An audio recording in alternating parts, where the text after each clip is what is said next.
invocation from Councilman Nichols, followed by the pledge. If you'll please stand. Let us pray. Dear Heavenly Father, thank you for this day, this beautiful weather you brought to us, this rain, the cool, Lord. As we go through this proceeding today, may we remember all the first responders, the events of 22 years ago, and how they're still on duty, they're still up front. Remember those families and loved ones and the losses that we had. Lord, we're thankful that we're able to come together today and look at a budget and review these things, and thankful for those who had the diligence and the discernment and the determination to get it together and bring it to us for decision making. Thankful for that. And Lord, thank you for the lesson we got last week on how certain things that we take for granted on a daily basis can be so fragile in an instant, that there's a lot that goes on behind the scenes to give us fresh water from a tap on a daily basis, Lord. We're just thankful for our reminder there that there are people behind the scenes providing us those services every day. Lord, be with us as we go through this. May we recognize your presence in this body. In Jesus' name I pray. Amen.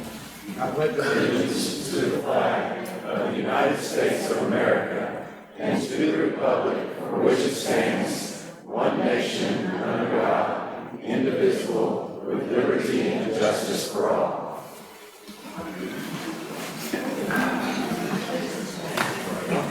All right, we will begin with the minutes from August the 9th, 2023.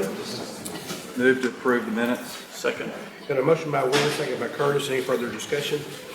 Those in favor say aye. Aye. Opposed? Motion carries. P1.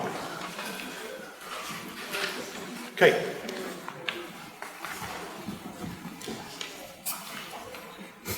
Good morning, Mayor and Council. Morning. I'm here today to request that you receive a presentation from Half Associates regarding the citywide system water model and master plan.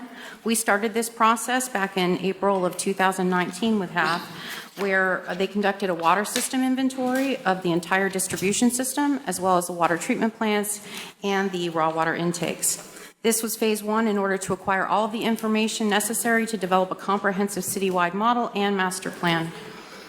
They are here today to present you with the high points of the master plan, and for that I will hand it over to Michael Medford, who is the operations manager and principal in charge of the Tyler office.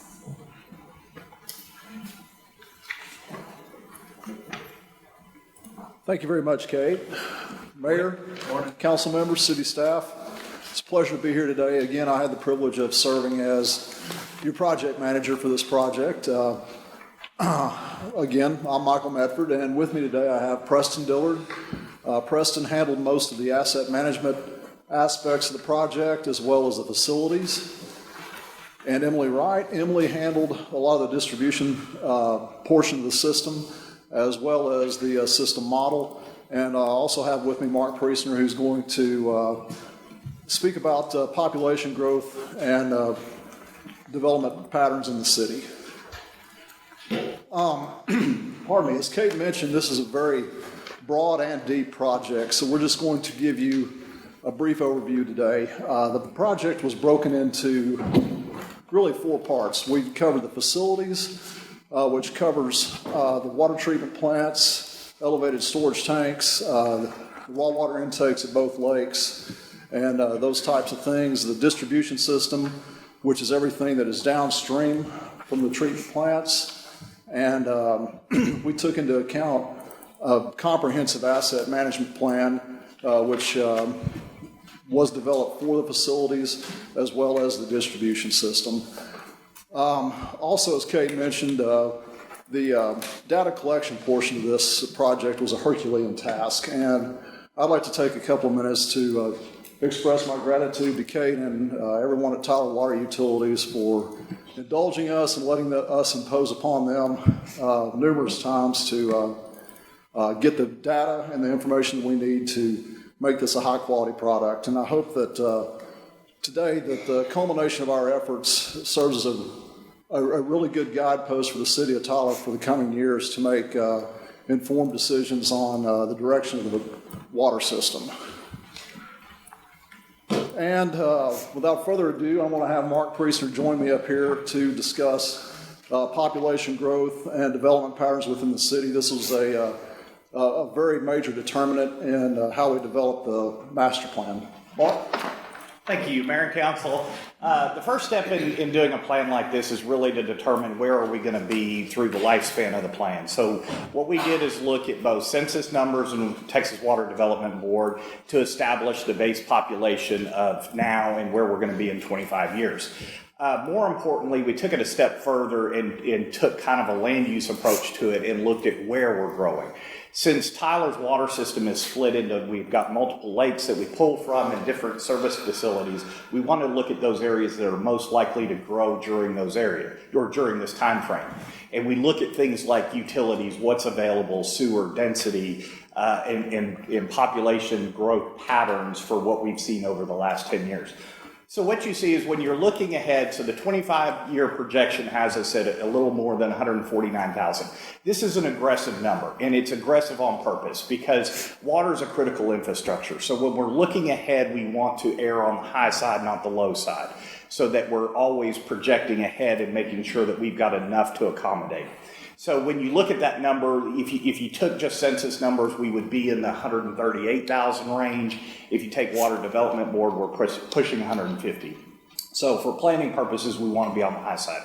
As you look at the map, if you look at the green areas are the areas that we have the highest potential for growth. They're either undeveloped or underdeveloped. So we looked at those, and actually, when you go in the GIS system that the city now has, we have density estimations for each of those areas. So they'll help with other determining factors when we look at growth in master street plan or when we start looking at planning documents as well. But we wanted to really look at where those are and how we're growing, where we're growing to start dictating how we need to address future facilities. And I'll be happy to answer any questions at the end.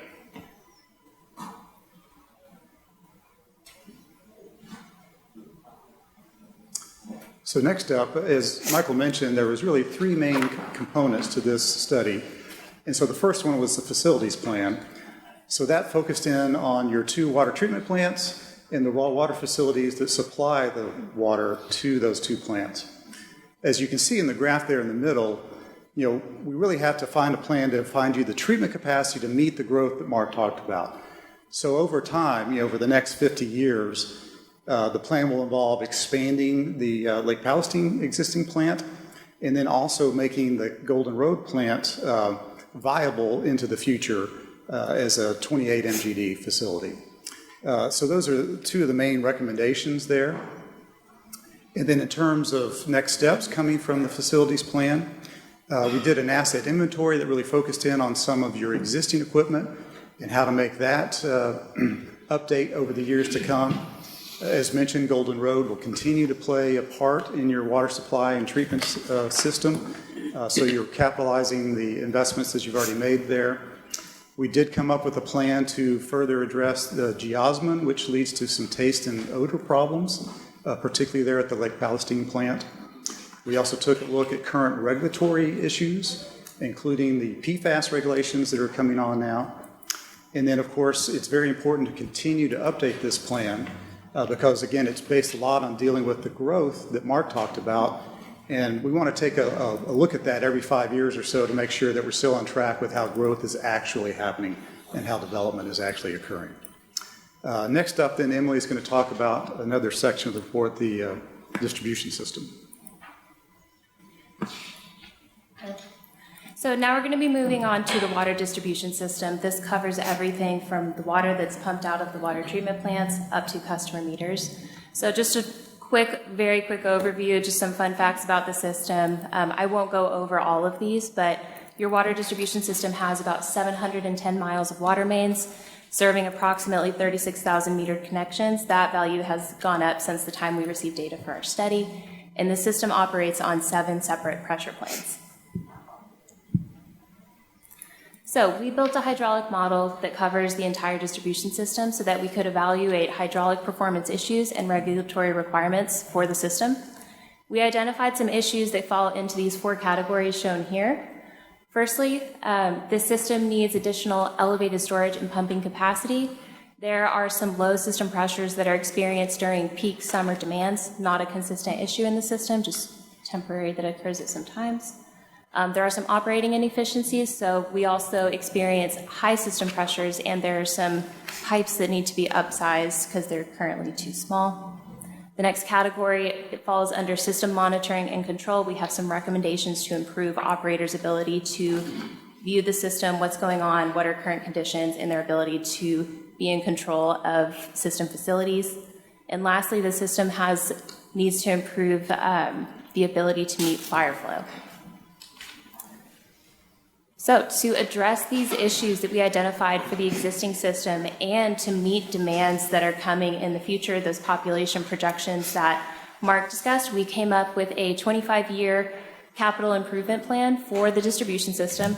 Understood, probably can't see too much of that exhibit, but what is shown there is we have proposed projects that include additional elevated storage, additional pumping capacity. We have new transmission mains to cover those growth areas that Mark identified, and then also some miscellaneous water main replacement, SCADA system upgrades, etc. And so these projects are to address regulatory requirements and also to meet future demands. It's generally the two categories that these projects fall under. And lastly, so just a summary of the distribution system capital improvement plan and the facility system capital improvement plan. These are our proposed projects. Two things I want to point out here. The first one is that these are projects over the next 25 years. So this covers a lot of years. Those numbers are, considerable, but it's not, all this year. And then the next thing I want to point out is that not all of these projects are required. So our job was to identify what projects are needed, and then beyond that, how do we make the system run perfectly? So Kate's job, your water staff, and your job, they're going to look at the projects we've recommended, and then y'all decide what you're going to actually implement. So just two big caveats I wanted to throw out there before we look at these big numbers. So for the water distribution system, that total is about $157.6 million, again, over 25 years. And then the water facilities capital improvement plan, about $195 million. And one caveat on the Golden Road water treatment plant, that number will likely increase because that just includes system assessment, condition assessment, things of that nature. So I'm going to jump back over to Preston, and he will talk about the asset management plan. So thanks, Emily. So our report and our effort wouldn't be complete if we didn't take a look at your existing facilities and assets in the distribution system. A lot of what we presented so far is focused on handling the growth over the next several years. But you also have a lot of infrastructure in the ground that many times is out of sight, out of mind. I think recently the American Society of Civil Engineers gave the U.S. in total a grade of C- on water infrastructure. And that's largely due to many utilities are having to use that infrastructure beyond their design life. And that's certainly the case here with Tyler. As you can see there, the national average for pipe age is about 45 years. Tyler's average right now is about 50. So we really needed to come up with a plan for Tyler staff to work through how to address your aging infrastructure. And so the table there on the right shows a 7-year plan where we went through and did a risk analysis of every pipe in your system. It's the simple equation there at the top that we look at the likelihood of failure. In other words, how likely is that a pipe going to fail? And then the consequence of failure. So what happens if that pipe fails? What's the consequences of it? And so that gives you a risk score, that simple equation for every pipe in the system. And so through the 7-year plan illustrated there on the table on the right, that allows city staff to know exactly what's going on with every one of those high and medium risk assets. And then, of course, once you have that information, that may drive other maintenance activities. It may drive the actual replacement, but at least you know where you need to spend the money and when you need to spend it. Then this next slide gives you an overview of those next steps. It's important to remember that an asset management plan like this is not a one-and-done project. It's really a process. So as you continue to evaluate those assets and find out, okay, this one's the next one that's going to break, that gives you a plan on how to address those things going forward. So I know we've thrown a lot of information out at you here real quickly, but we did want to give an opportunity for any questions you may have and attempt to answer those. Any questions from the folks that have? So is the remediation of the high-risk distribution of the pipes, will that be similar to like what we're doing with the wastewater pipes? I mean, some lining, some replacement, some... I think it will be. I'm not personally very familiar with your wastewater plant at the moment, but yes. It's not all dig up and replace, probably. Exactly. Yeah. Just like on the wastewater side, there's some rehab methods. Some of them are trenchless technologies. Yeah. And so that would certainly be within the toolbox of possibilities to help with the water system as well.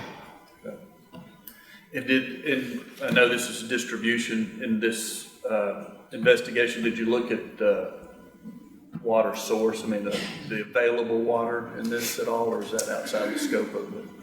We did look at that briefly. Of course, the Water Development Board and the Region I study really looks at water availability and supply. But that's certainly one of the good pieces of news out of this is that Tyler is set, even with the growth numbers that Mark presented. Your resources that you currently have are enough to provide water for that population growth. Thank you. Any other questions? Great presentation. Appreciate you guys that have. No action on this item, but thank you very much. Thank you very much. Thank you. Thank you. All right, H1. Kyle.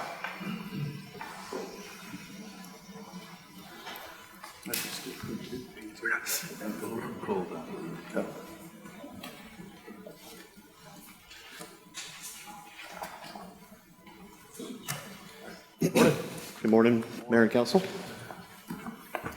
This is a request for a public hearing for reinvestment zone number 2. This is for Hood Packaging. The request is to renew the reinvestment zone for another 5 years. It was originally adopted back in 1990 as Bonner Packaging and then redesignated for Hood Packaging back in 2007. Like I mentioned, it's renewed every 5 years, and that's the request here today. The current employment averages 140 employees, and back in or last year, there was a tax abatement approved for 80% for new investment and new jobs at the facility. And so it is, with that, it's recommended that the City Council consider conducting a public hearing to consider renewing of the designation of the Hood Packaging facility as reinvestment zone number 2, and to adopt an ordinance renewing that as well. Any questions for Kyle before we open the public hearing? All right. I do not have any cards on this item, but we will open up a public hearing on this item. Does anybody wish to speak on H1? Seeing none, we will now close the public hearing. Thank you, Kyle. R1, Cameron. Good morning, Mayor and Council. Cameron Williams, traffic engineer for the City of Tyler.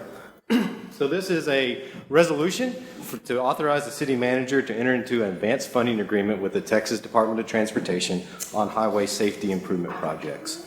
So y'all have seen several of these projects. For just a brief history of the Highway Safety Improvement Program, it's a federally mandated program that is managed by the Texas Department of Transportation. Its main objective is to reduce fatalities and severe injuries on public roadways. And so the city staff, we work with TxDOT to identify projects and to submit projects for consideration. So there are 4 projects that we have that are newly been authorized for us to move forward with. These are the 4. I'll run through them very quickly for you. First is at Paluxy Drive and Shiloh Road. So this is a complete reconstruction of this existing traffic signal to add the new signal, new pedestrian facilities, and pedestrian traffic signals. So you'll see that at a theme at several of these intersections. We do not have any type of pedestrian traffic signal heads or push buttons, and so this is improving those PED facilities and also updating that existing infrastructure. And you see the construction cost. So this is estimated construction cost. You're looking at just under $500,000, but 90% comes from the feds, and because this is a TxDOT roadway within the city, the 10% match on the construction cost comes from TxDOT.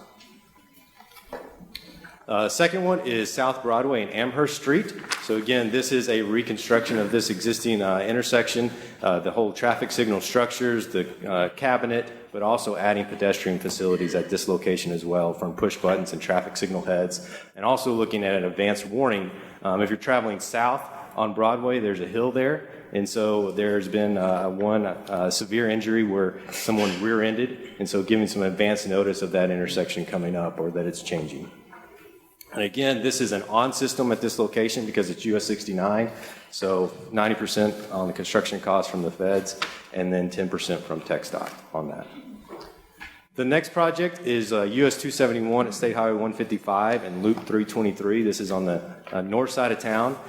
This is, again, a reconstruction of this intersection, help bring some of those traffic signal poles closer to the stop bars. They're pretty far, so from a safety perspective. Also, you've got what we call flush medians out there. You got those channelized right turns. There's no raised median that delineates turning movement at those, and so we would add some raised channelized median and pedestrian facilities at that location. So again, this is an on-system project, and you can see those estimated construction costs there. And the last project is Shiloh Road, LED curve warning system. This is between New Copeland and Donnybrook. There's a S-curve through that location that there's been a history of accidents. And so these are the LED chevrons that would light up as you go through that curve. We recently are fixing to install that on Grande through that reverse curve between Holly Tree and Old Jacksonville. And so this would be another location where we install that same treatment. This is what we consider off-system, a city street, and so at this time, 10% of that construction cost would come from the city. And all these projects, the city will fund the engineering design component, and then TxDOT will take over the bidding and construction and the different funding components with that. So with that, it is requested that City Council adopt a resolution authorizing the city manager as the designated representative of the City of Tyler to execute advanced funding agreements with the Texas Department of Transportation for multiple highway safety improvement program projects. Any questions for Cameron? Yeah, I do, Matt. Cameron, once this all passed engineering, what's the timeline for any of the work to even commence? Yes, so all four of those projects we're looking at bidding in August of 2024. So the next step from here is for us to kick off engineering. And then and we'll actually see the engineering contract for the Shiloh Road today at today's meeting. And then bid in August 2024. And on these signal projects, you're looking at probably a year before they start construction just because of lead time on equipment and different pieces. So really 2 years from now before you see something finished or started construction. And just as kind of frame of reference, we have projects going on right now. If you look at Robert E. Lee in South Broadway, we're reconstructing that traffic signal, adding pedestrian facilities. We applied for that back in 2020. So you see the kind of the lead time to get these going for this process. Thank you. Cameron, you mentioned the Grande S-curve. Have you got any data points back from that now that that project is wrapping up? No data points yet. So, we've done recently put down a high friction surface treatment within the past month. And so we'll start monitoring that. The LED chevrons that will also go in have been let by TxDOT. And so I'd anticipate those coming in later this fall. So I think once we get all those components in, we can start monitoring and seeing the progress of that. Okay, thank you. I think all these are good projects. I got a question for you on one that's not there, just to see if it's still in the works. And actually not in my district, but I drive through it every day, is Shiloh and Troop Highway, that intersection. There's a lot of pedestrians that cross there, and I know that's a state. Correct. I guess, yeah. So Troop Highway at Shiloh, Roans Quarter, that is something TxDOT has on their plans to redo Roans Quarter Road. That's the FM 2496. I believe that's really looking out 2027, 2028 timeframe. That'll be addressed. And that's when at that time we would address that intersection. Okay. All right, any other questions for Cameron? So moved. Second. Got a motion by McKellar, second by McGee. Any further discussion? All those in favor say aye. Aye. Opposed? Motion carries. Thanks, Cameron. No. If I can, I need to ask for the council to go back to H1. There was an ordinance that was attached to that public hearing for the hood packaging reinvestment zone number 2 that needed to be considered. All right, going back to H1, I will entertain a motion to adopt an ordinance renewing the designation of reinvestment zone number 2. Is that the only one, Ed? Yes, sir. Move to approve H1. Second. Motion by Curtis, second by Wynn. All those in favor say aye. Aye. Opposed? Motion carries. Thanks, Ed. 01, Kedrick. Or Ed. First part, Kedrick will.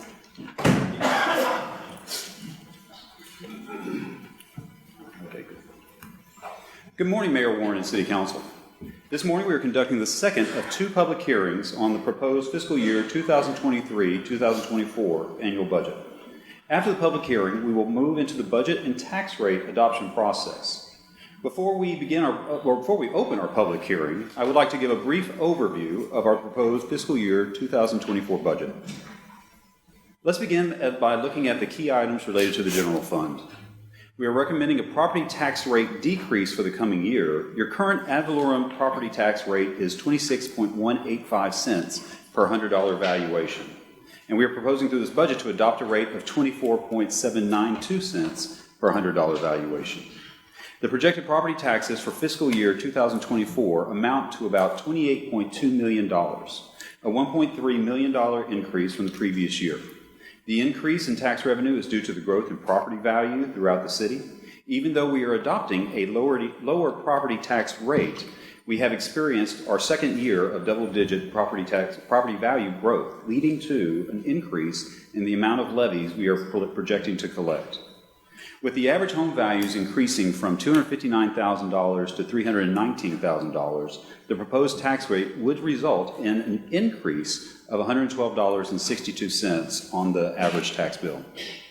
Even though much thought goes into the budget for property taxes and the property tax rate, property tax revenues only cover approximately 46% of the public safety's budgets. Due to this, the City of Tyler relies heavily on the funding sources for the other funding sources for the general fund. The sales tax we collect covers the majority of this gap. The rest of the needed funds come from franchise fees, fines, facility rental fees, and other charges. Last year, the council approved funding for a compensation and classification study. This year's proposed budget includes implementing phase 1 of our findings. The phase 1 implementation includes bringing all our civil service positions, that's your police and fire positions, to market and ensuring that the current non-civil service employees are no more than 15% behind their market value. The proposed budget also includes funding for capital projects. The city will continue to dedicate 2 cents of the proposed tax rate to our Quality Street Commitment Fund. That will provide approximately $2 million for maintenance and repairs. Additionally, this budget includes approximately $1.7 million in one-time capital purchases funded through savings in the current fiscal year.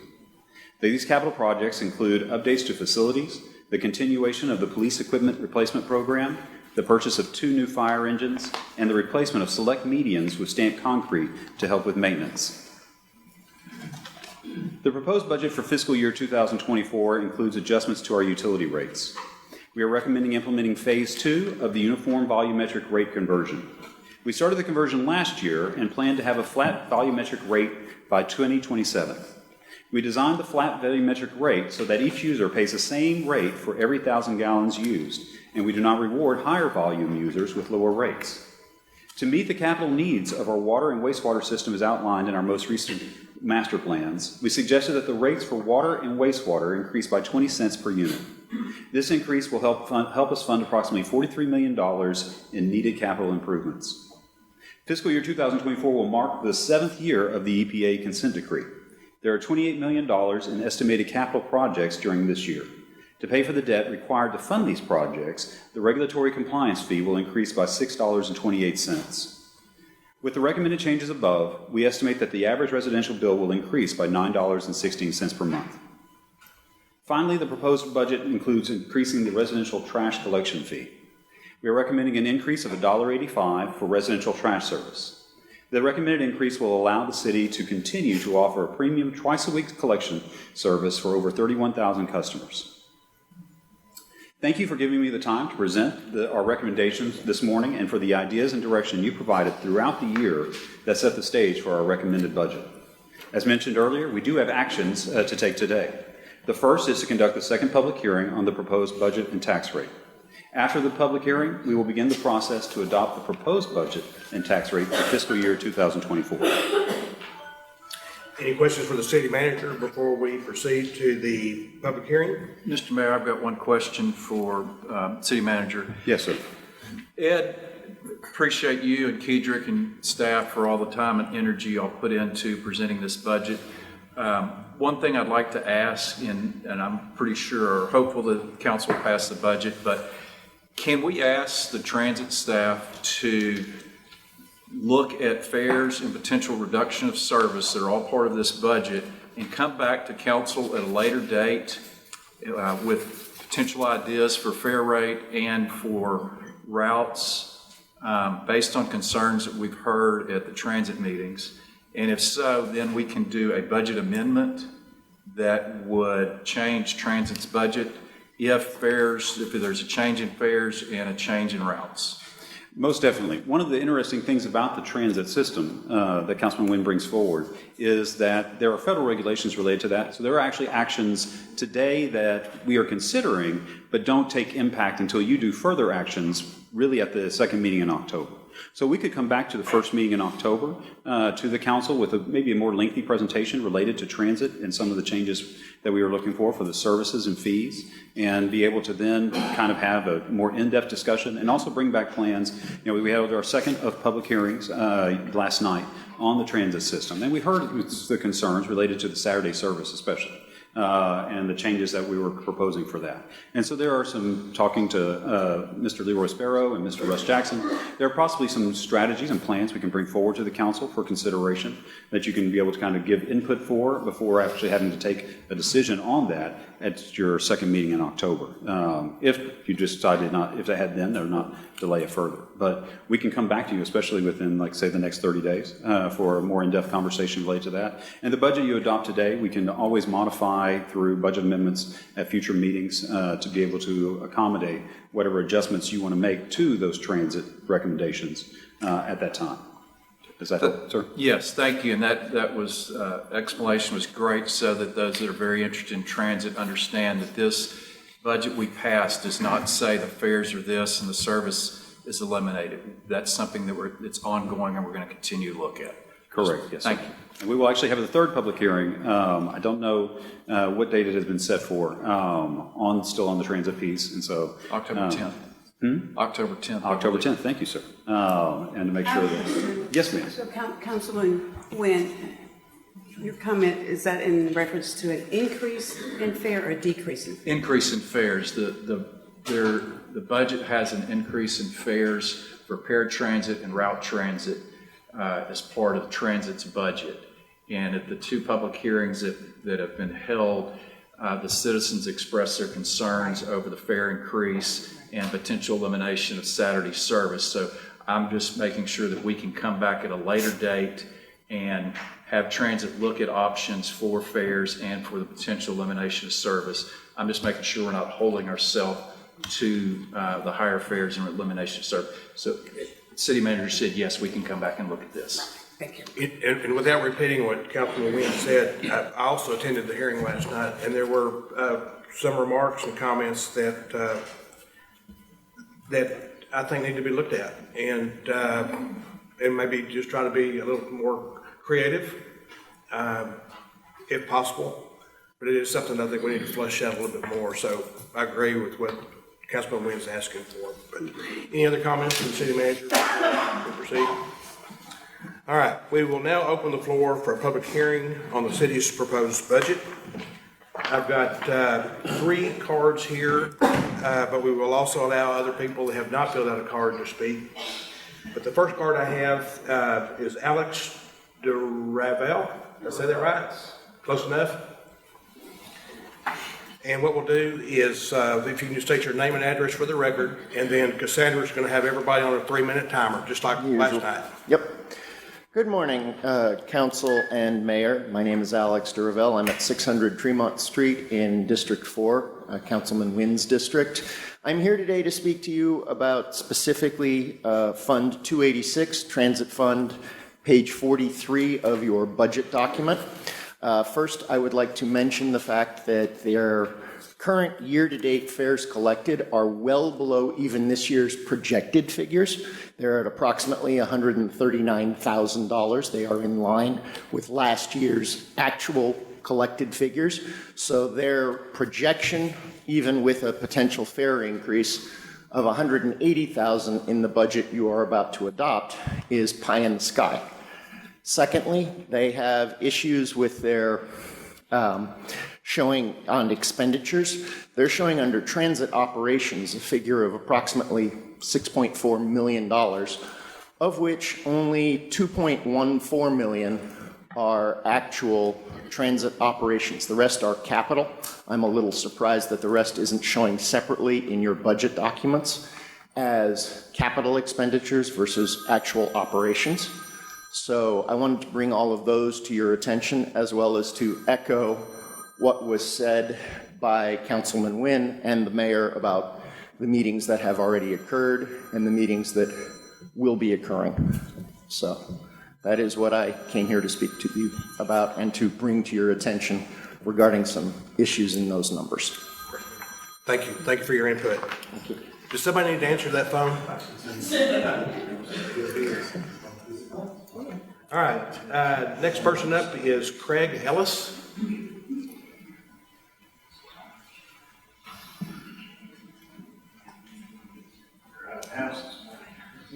Morning, Mr. Ellis. Good morning, Mayor, council members. I'm Craig Ellis. I live at 921 East 8th Street. Mayor Warren, Councilman Nguyen, I appreciate y'all showing up last night to the meeting. It was a pretty robust meeting with a lot of people speaking their mind. I am here, I'll just say up front, I'm here to oppose the changes that are proposed with the Tyler Transit part of the budget. I am a community relations administrator at East Texas Lighthouse. I'm also the point person for all transportation needs for our employees and our clients that we serve in East Texas.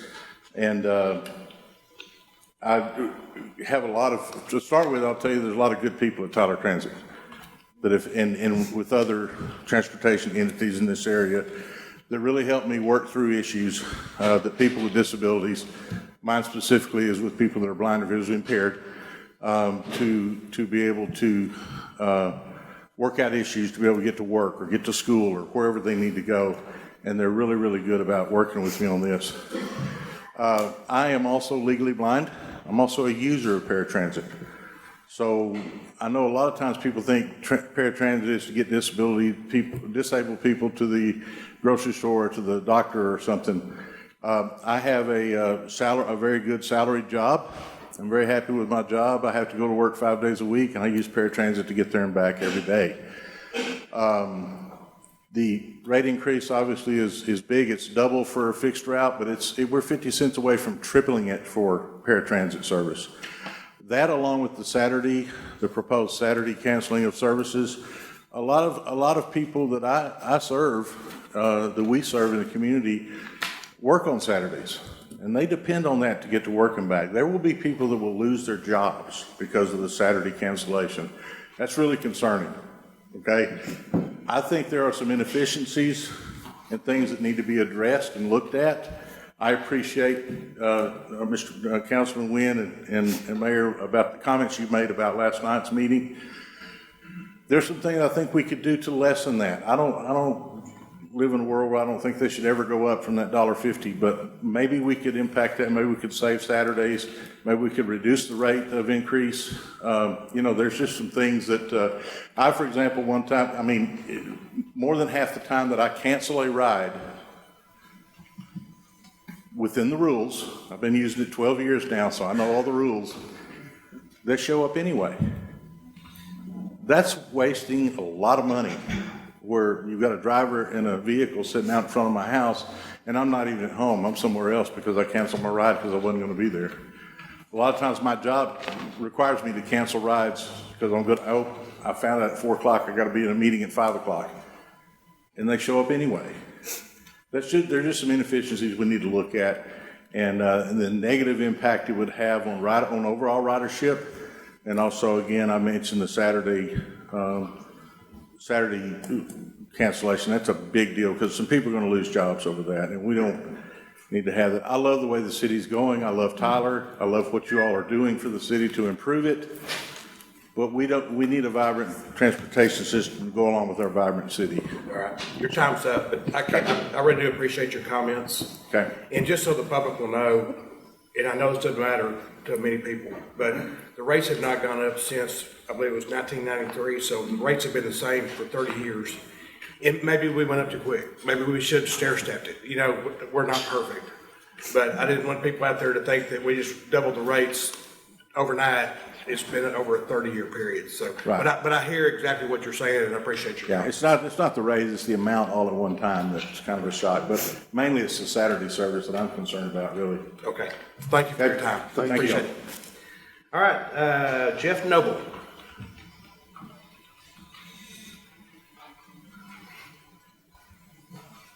Mayor, council people, thank you all very much for having me today. I had no idea that I'd be here yesterday. It was just We're glad to have you. No inclination until I attended the transit meeting last night, and I appreciate the transit team opening that up to the public and allowing us to be able to come and voice our opinions and hear what's going on with this rate increase. Again, like you've already heard, there's a double and triple rate increase. I was looking at the budget this morning, and it did not reflect that in the budget. So the anticipated revenue for the budget in this upcoming year does not reflect the rate increase. And so I'd like to approve the budget right now and just leave it as is, no amendments, if I could. Can we do that? No, of course not. We can't do that. I understand there'll be an amendment coming up later. I would encourage the other council members at the October meeting to attend that transit meeting. I appreciate Councilman Wynn and the mayor for attending that last night. You think, okay, well, what does it impact? Well, what touched my heart last night? It's not necessarily the rate increase. It's what it does to our citizens. And not just all our citizens, but to the least of these. And that's what just tears at your heart when you hear people saying that. And I have a handicapped son. And my handicapped son uses transit every day to go to work. And he pays for that himself. And he tips the drivers. And so it's not just affecting the people that are using the service. It's also going to affect the people that get tipped, which are the drivers. And there is a rotation of drivers that's fairly consistent in keeping good people because of the pay that they offer. So in tipping, it helps keep and retain drivers as well. But when you hear folks talk about, I'm going to lose my job, I can't go to the grocery store because the rate increase it's going to impact the amount of food I get to buy. Some of these folks are barely living in homes, people. They are. And so when I look at a rate increase, and I understand a stair step through the years may have been the best. Well, it may have been the best for some, but it's not the best for all. And so if there could be an evaluation, and I know we do this and look at circumstances and situations, if there's an entity that can help evaluate, maybe scholarship funds and things like that goes to the needy. The other thing I think that could be done is a more aggressive approach to grants, sponsorships, promotions, advertising sales around the buildings and things. I mean, not the buildings, but the vehicles. And I just encourage you to think. Let's think creatively, like y'all spoke about. Come up with good ideas. Who are the largest employers in town? And how many people are going to those places to work? Could we get sponsorships? Could we get help? Those employees get help from their employers and things like that. There are a lot of, I think, creative ways that we could approach this whole rate increase rather than have it. So I encourage you, October 10th, I believe is the date. Council members, I'd appreciate all of you being there at this next meeting and hearing what these folks have to say, because it'll break your heart. So, Mr. Noble, thank you for your time. By the way, I sit next to your son in church, Parker. Yeah. Will you tell him to do something with those Texas Tech Red Raiders? Well, they got to win. They got to win. They got to win. Okay. Thank you for being here. The way Texas is looking, it's going to be tough. All right, thank you. All right, those are the only three cards I have, but I will open it up to the floor if anyone would like to come up and speak. Come up, Mr. Fabry. Just name and address for the record. Good morning, Mayor and Council. My name is Thomas Faber. I live at 7338 Willow Creek Drive here in Tyler. My comments this morning I don't think are going to move the needle on anything, but I need you to know that we know how the numbers are working against the people in this room. So every year you have to compute and pass the no new revenue rate, tax rate. That's the rate at which existing properties will be, on average, taxed. Their tax bill will be the same as it was the last year.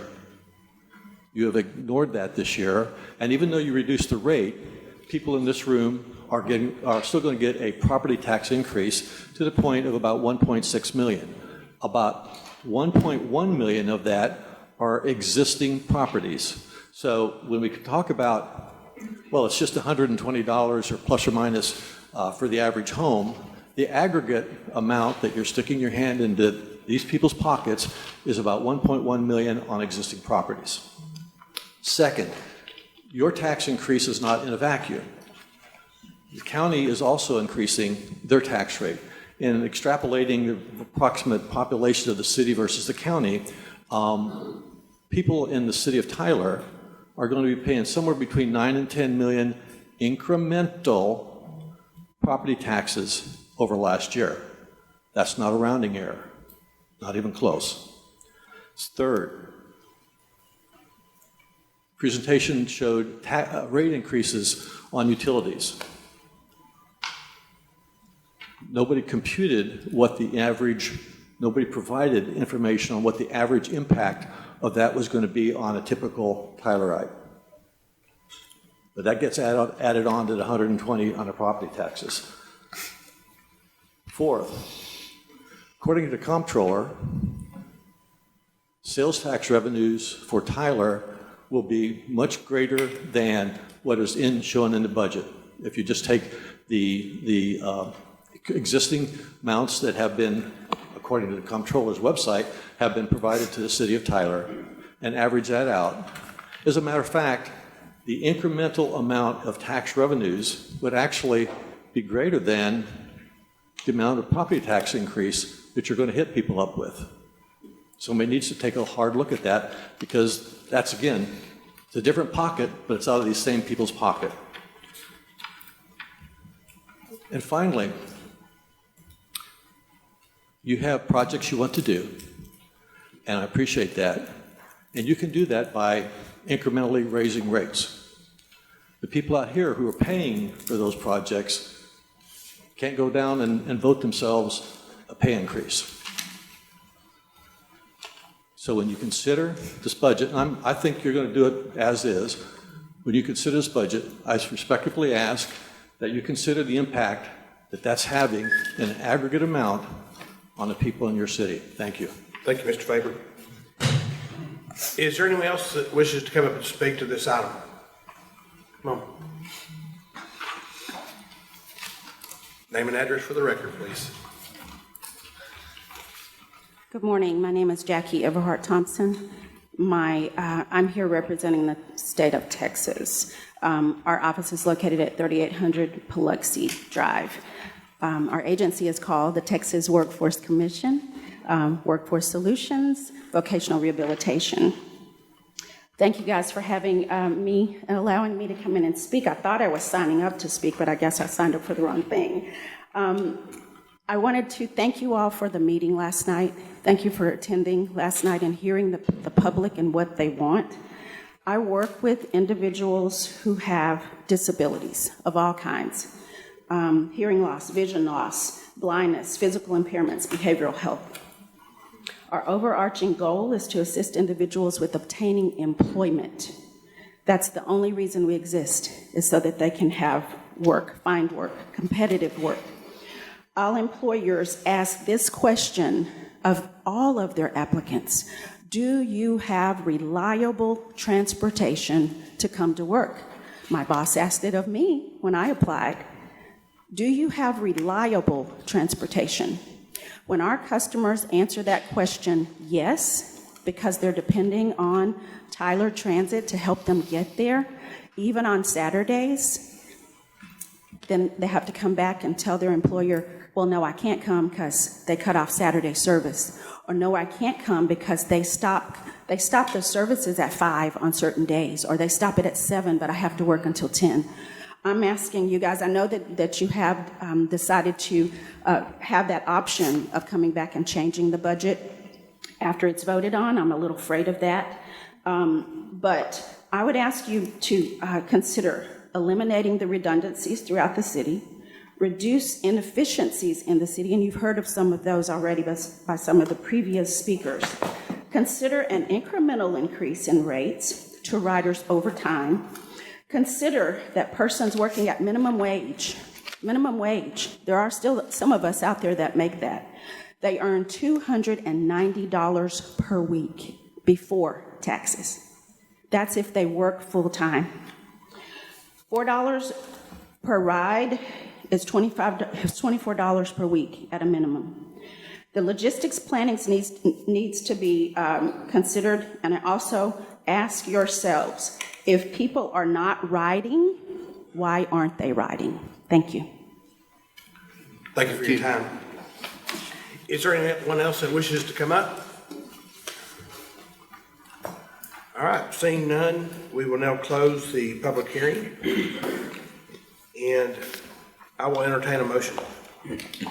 Mr. Mayor, I move to adopt the proposed fiscal year 2023-2024 annual budget and authorize the city manager to execute particular outside contracts budgeted for fiscal year 2023 and 2024.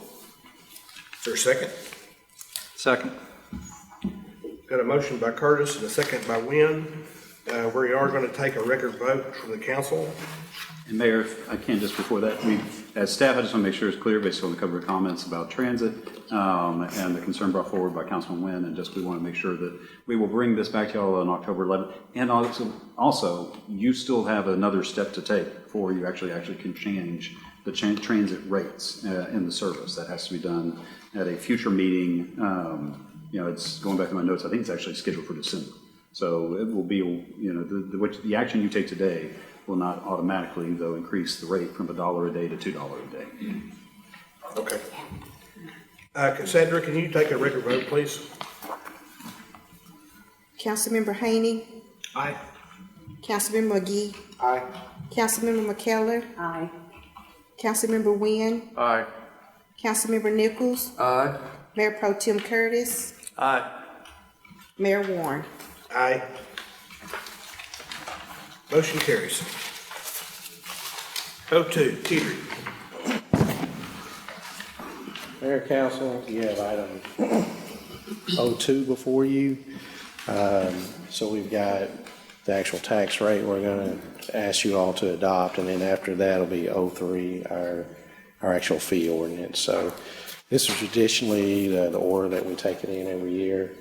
But we'll start out with 02. It is requested City Council consider adopting an ordinance setting the property tax rate for fiscal year 23-24 at 24.792 cents per 100.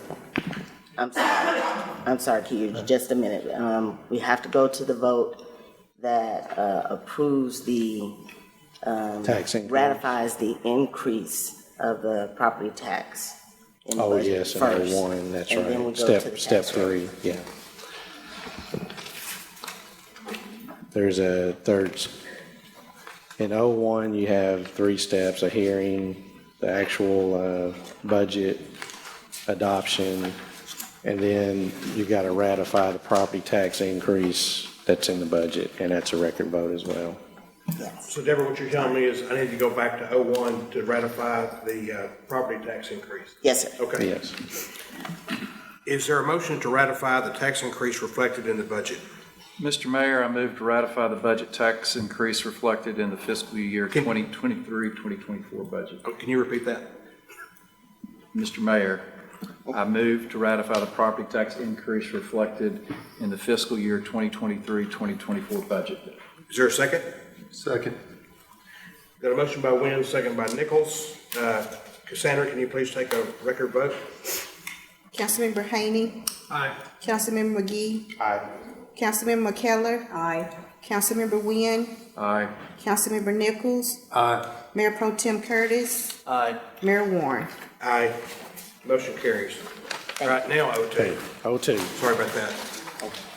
Thank you all. So O2 have a request that City Council consider adopting ordinance setting a property tax rate for fiscal year 23-24 for 24.792 cents per $100 of value.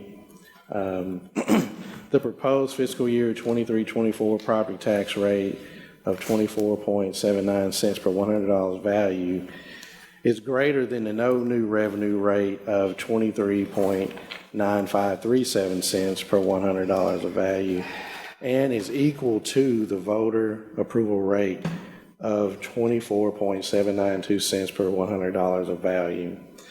The proposed property tax rate is also includes 2 cents that will be for our Quality Street Commitment Fund. And as required by state statutes, we have held the required public hearings on August 23rd and September 13th, as required by state law. State law requires that the adoption of the tax rate occurs after the adoption of the proposed annual budget and that a separate vote be taken to ratify the property tax increase related in the budget, which you've done that. So at this point, we're requesting the City Council consider adopting ordinance setting the property tax rate for fiscal year 23-24 for 24.792 cents per $100 of value. Deborah, are we opening up a public hearing on this? Yes, sir. All right. Yes. We will now open the floor for a public hearing on the city's request to adopt the proposed property tax rate. I don't have any cards on O2, but I will open the floor if anybody wishes to come speak. Can I have Mr. Fabry? Again, for the record, my name is Thomas Fabry, 7338 Willow Creek Drive in Tyler.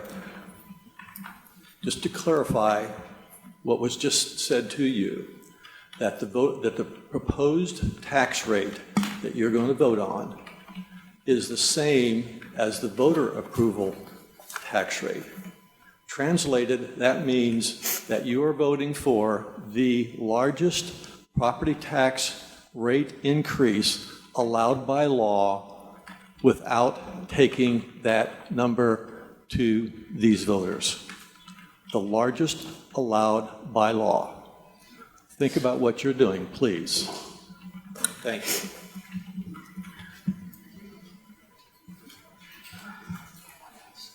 Kedrick, can you step up here, please? So I want this just to be clear.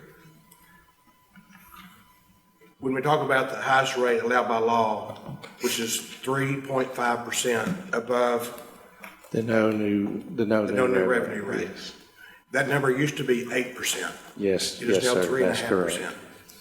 Okay, just wanted to clarify that. And also, just for the record, Mayor, this is the lowest tax rate amongst municipalities we usually say over 15,000, just because there's a couple that have interesting ways of being able to have calculations. So you're still the lowest tax rate. In the state. In the state, yes, sir. Say that again. This is still the lowest tax rate amongst cities. This is, other cities are very envious of the rate that you have, even at 24.79. They were as envious as when you were at 26 cents last year, but this year at 24. I mean, it is something of which, and again, this provides for, this only covers, because of our tax levy is so low, because of the amount is so low, only 46% of the public safety's budgets, that's police and fire, are covered by the amount that we get in public, in that. We have a very high reliance upon sales tax and other fees structure in order to be able to pay for the services for our citizens. Yeah, it is very common to see rates from cities anywhere from in the 50s up through the 70 cents per $100 value. We're definitely not advocating that. We're trying to be very responsible for what we've been given, but it's definitely one of the lowest tax rates in the state. Thanks, Keeter. Is there anyone else that wishes to come up and speak while we have the public hearing open? All right, seeing none, we will close the public hearing, and I will entertain a motion. Mr. Mayor, I move that the property tax rate be increased by the adoption of the tax rate of .247920, which is effectively a 3.5% increase in the tax rate. Is there a second? Second. Got a motion by Wynn, second by Nichols. Any further discussion? We will now take a record vote of the council. Cassandra? Councilmember Haney. Aye. Councilmember McGee. Aye. Councilmember McKellar. Aye. Councilmember Wynn. Aye. Councilmember Nichols. Aye. Mayor Pro Tem Curtis. Aye. Mayor Warren. Aye. Motion carries. 03. Okay, Mayor, we have item 03. This is traditionally the last of our budget ordinances. This is the actual fee ordinance. I know we've had some detailed discussions about transit. You'll notice that those fees are currently not in this ordinance. Depending on what we do in the future, we may come back with ordinances for the transit. But I'll just kind of hit a few highlights of what we're proposing to increase. So we have a request, City Council consider adopting an ordinance to amend and update fees and applicable adjustments to Tyler City Code Chapter 6 related to building and structures, Chapter 8 related to parks, Chapter 16 related to solid waste, and then Chapter 19 related to water and sewer. And some of this is going to be repetitive of the city manager's presentation, but this is just the ordinance to actually get these into existence. Chapter 6 is primarily going to be related to the fire department. It's a fire recovery fee that is charged to the insurance companies. So you'll see the detail in your packet there. I think we put those in play about 4 or 5 years ago. We haven't had any increases on those. So they're trying to play a little bit of a catch up on that. So also there's a CIP component in there as well. We'll still have to bring it back to council every year to approve the CIP, but it's our intent to do that going forward. And once again, that is charged to our car insurance company. So basically, when the fire department responds to these accidents, this is a fee that they charge to those insurance companies. It goes directly to the insurance company.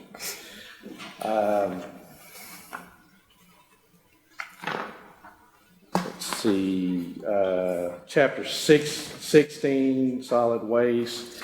As mentioned in the presentation, there's a $1.85 increase on our solid waste rates. Still a very competitive rate for 2-day-a-week service. Very, very competitive.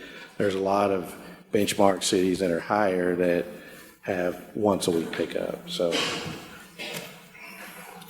also, Chapter 19, utilities. We're looking at, as City Manager mentioned, the second year of our 5-year phase-in and going to a volumetric rate. Plus, we're going to add 20 cents on the volumetric rate on top of what we had originally proposed last year on that, due to some wastewater study that came back, and there's some additional CIP that we've got to do. But we're currently engaging with a new consultant to work on a new rate study, so we should have that for you next year. And then we will have some suggestions there. So also the EPA consent decree was $6.28 increase there. We entered into that consent decree in 2017, so we're getting moving along on that. So, and then Chapter 8 is parks.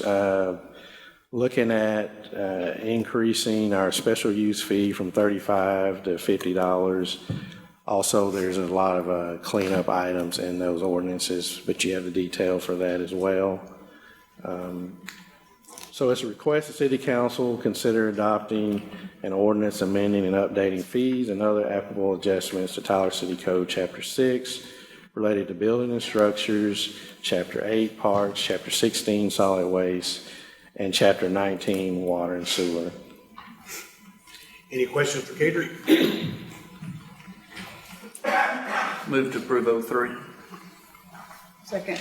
Got a motion by Curtis, second by McKellar. Any further discussion? All those in favor say aye. Aye. Opposed? Motion carries. Thanks, Kedrick. 04. Very good. Okay. Hello again. This is 04 is a request that the city council consider adoption of or renewal of the tax abatement guidelines and criteria for the city.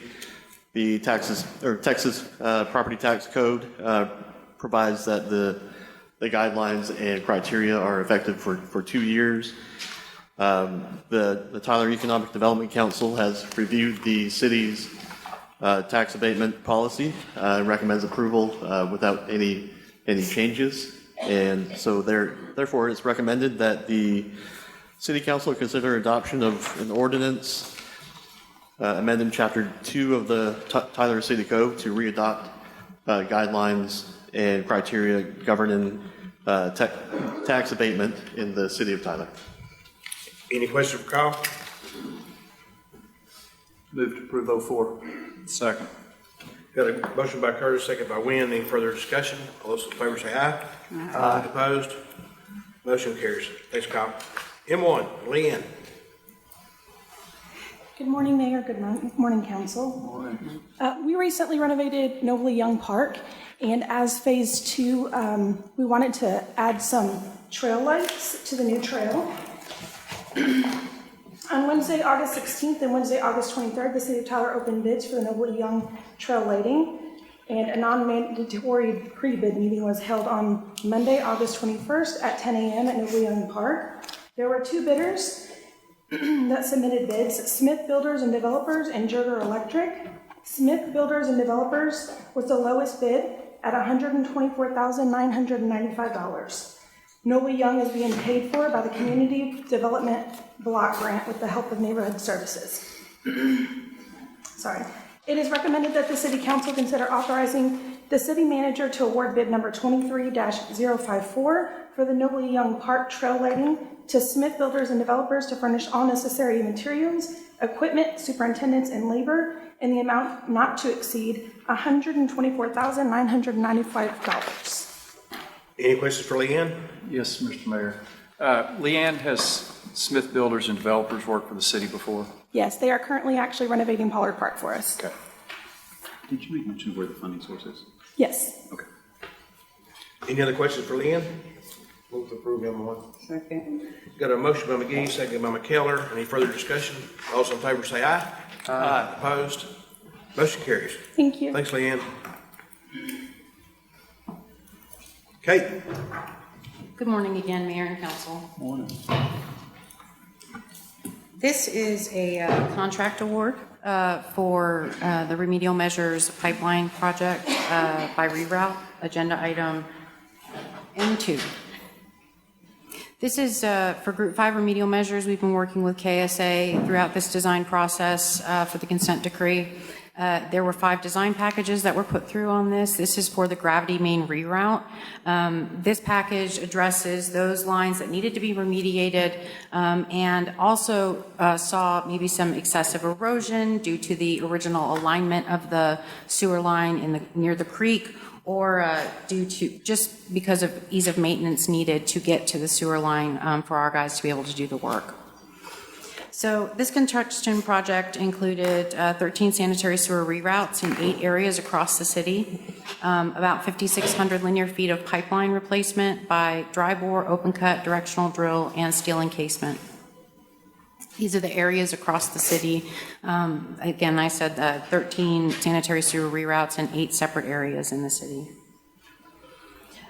Bids were opened and read aloud on August 29th. There were 6 bids received. Precision Civil was the lowest responsive bidder, and they are the recommended contractor. So I request that the City Council consider authorizing the City Manager to execute a construction contract with Precision Civil in the amount of $2,304,071.60 for the consent decree Group 5 remedial measures pipeline by reroute, bid 23053, and to adopt a resolution reserving the right to reimburse expenditures with proceeds of future debt. Any questions for Kate? Move to approve M2. Second. Got a motion by Curtis, second by McKellar. Any further discussion? All those in favor say aye. Aye. Opposed? Motion carries. Thanks, Kate. Thank you. Cameron, welcome back. So this is an engineering contract for one of those highway safety improvement projects. Specifically, this is the Shiloh Road at Sweetbriar Lane LED curve warning system. So just very quickly, a couple of highlights. You already saw this information, but again, this is a federal program with a 90-10 match. There will be some payments to TxDOT for administration costs. After we'll see, I'll kind of keep my fingers crossed, but on the Grande LED chevrons, that was identified as a low cost, high effective, and the federal was 100% on that one once we executed the contract. So still, that's a possibility. We keep our fingers crossed, but right now, 10%. Yvonne Newman Engineering will be doing the design services. So they have done work for us in the past, and they are also identified through our RFQ, request for qualifications process, to do traffic engineering work for the city of Tyler. So with that, it is requested that City Council consider authorizing the city manager to execute an engineering contract with Yvonne Newman Engineering for the 2022 Highway Safety Improvement Program project, Shiloh Road at Sweetbriar Lane LED curve warning system, in the amount of $15,800. Any questions for Cameron? Move to approve M3. Second. Motion by Curtis, second by McGee. Any further discussion? All those in favor say aye. Aye. Opposed? Motion carries. All right, we're down to the board appointments, and I've got 6 cards here. And I'll allow these people to come up and speak for 3 minutes prior to going into the appointments. The first one we have is Catherine Roots.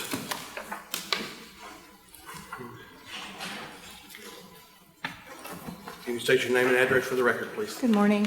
My name is Catherine Roots, 15816 McElroy Road. You can pull that down if you need to. Yes. Short people problems. I'd like to start by thanking you all for your time and your work in the city. I know it's not an easy job, so we appreciate that. My husband, a fifth-generation Texan, and I moved back to Texas 17 years ago to start our family. We purposely chose to come back to Texas because we thought and still believe that Texas values line up with our values. That said, y'all can imagine my surprise when I learned about the issues at the Tyler Public Library. I have been attending the library board meetings and have good understanding of the issues. The last library meeting, the board actually voted to keep a very sexually explicit and graphic book in the library where kids as young as 12 and 13 routinely browse. The book is called All Boys Aren't Blue. Ma'am? Yes? We are talking about board appointments. We're not going to get into specifics about the library. We're about appointing board members. Okay. Just want to make sure we stay on the agenda item. All right. The library board voted to keep that book, so I'll go from there. But the very fact the library board voted to keep this book in the children's section points to the problem with the members of the board. Nobody is here advocating that the books be removed, but we want them moved to the adult section of the library. Today, there are 5 open positions on the board.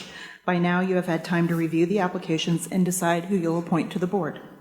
As our elected officials, we are asking you to appoint board members that will reflect our community standards as well as your values. Thank you for your time. Thank you. Thank you, Ms. Roots.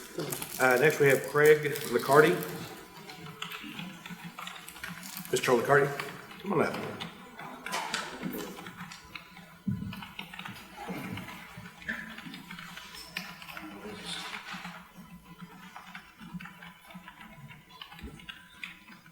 Craig Liccardi, 309 Maggie Circle, Flint. Good morning, council members. I appreciate the opportunity to finally address you. As I deliberated what to say this morning, I considered a lot of inflammatory rhetoric, but you've probably seen that in all my emails that nobody's responded to. I'm not here today to talk about the porno books. I'm here because those porno books in our library is accessible to children on your watch. We're talking about board appointments, sir? Yes, sir. Yes, sir. This is about the board appointments. Okay. It's a symptom of a much deeper cancer, which I'll come back to in just a second. In most sectors, leadership and developing leadership skills is critical to a successful future, just like of our city. Leadership is the ability to influence others, and so you've got to ask yourself, What kind of influence are your actions or inactions making on the lives of others in our city, specifically the parents and children of Tyler, the ones who are voters now and who will be eventually? The truth is the buck stops at the end of the voting booth, and that's with you, the elected representatives who are here to represent the will of the voters who elected you. It's incumbent that you act with integrity and treat Tyler like it's Tyler. We're not Dallas or Austin or San Francisco. I first heard about Tyler when I was about 12. A family down the street was moving here, and they told me it was because Tyler had the right values. It was a wholesome, virtuous place to raise a family, and in many ways it still is.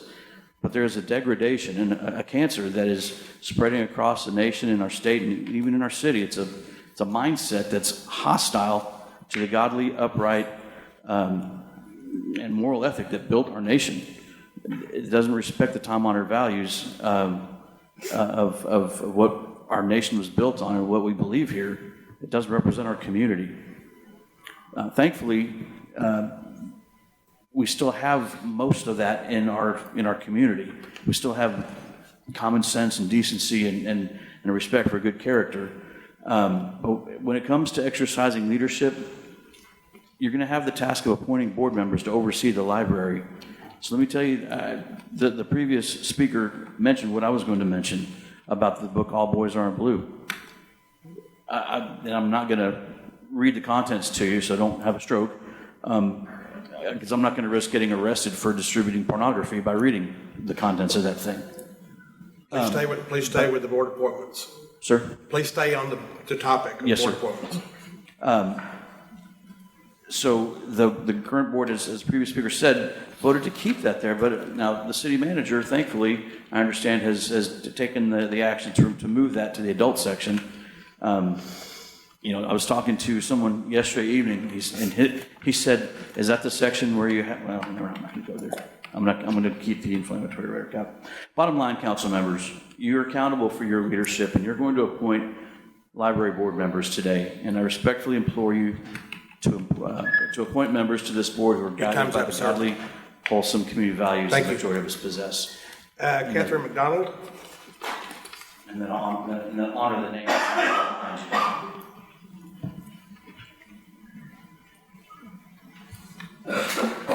I'm Catherine Maxwell McDonald. My address is 13559 Whitetail Drive, Tyler. I'm also here to talk about the pornographic books in the library, but I'd like you to consider that as you consider the new board, keep in mind what the past board has done. I'm here to voice my concerns about the graphic, sexually inappropriate, and just basically pornographic books that have been in the library and made available to children. I'm specifically referring to a set of 13 books. 13. We got to stay on board appointments, ma'am. That the prior board has allowed to stay in the adults, in the children's section. We'd like to ask that that be moved. These books were in the library, in the children's section, from their release date in 2015 until a citizen complaint. We're not going to go down this road. This isn't going to be a circus. Please, ma'am. can we please keep this in mind when you are appointing new board members? May we please ask that Christian, decent people be considered for these positions instead of the people that I have sat through the meetings when they allowed the books to remain in the children's section where our children can get a hold of them. Thank you. That's all I had to say. Thank you. Thank you. Ms. Cheryl Hazelwood.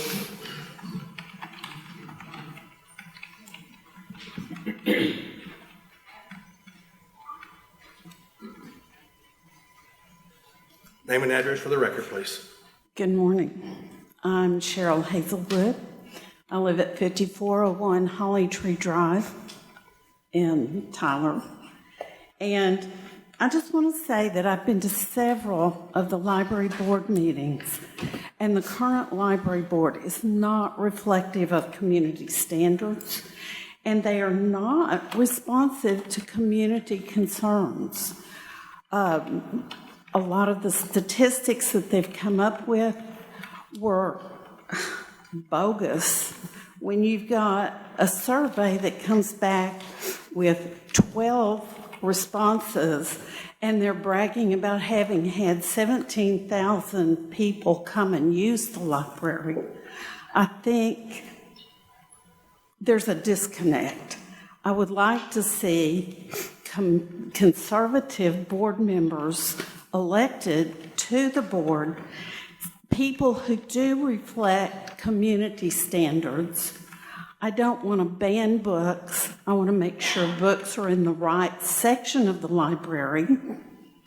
But I do want to see conservative library board members elected. Thank you for your time. I would like to point out that I did send a whole bunch of emails and I got one response, and that was not from my representative. Thank you, Mr. Haney. Thank you. Dennis Black, name and address for the record, please. Yes, I work at 103 Baylor Drive here in Tyler. Dennis Black's my name. And thank you all for your time this morning. Over 6 years ago, my mother would take me to the Tyler City Library and instilled in me a desire to read books. When I went there, I found books that were very patriotic, good role models, and had no fear of what I might see as far as a boy seeing the wrong thing.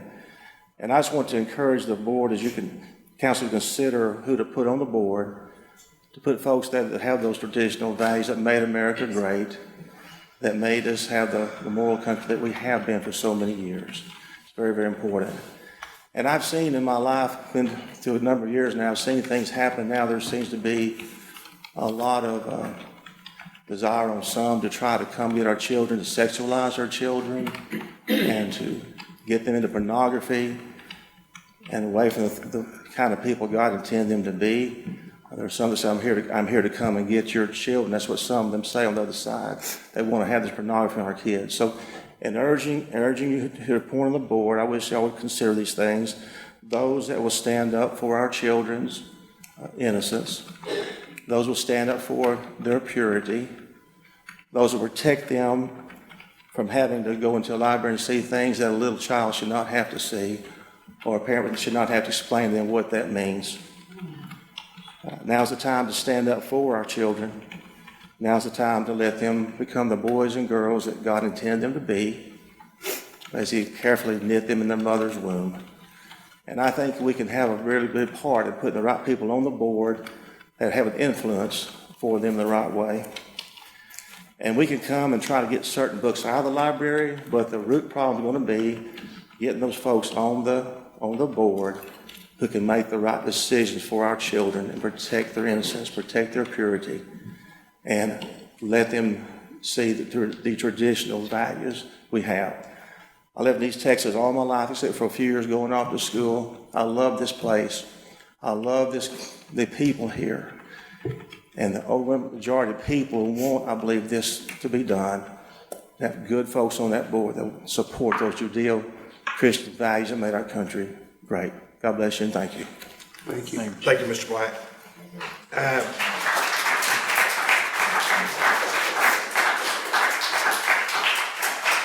Sean Healy. Mr. Healy still around? I guess Mr. Healy left. That is it for the cards. Thank you all for your comments.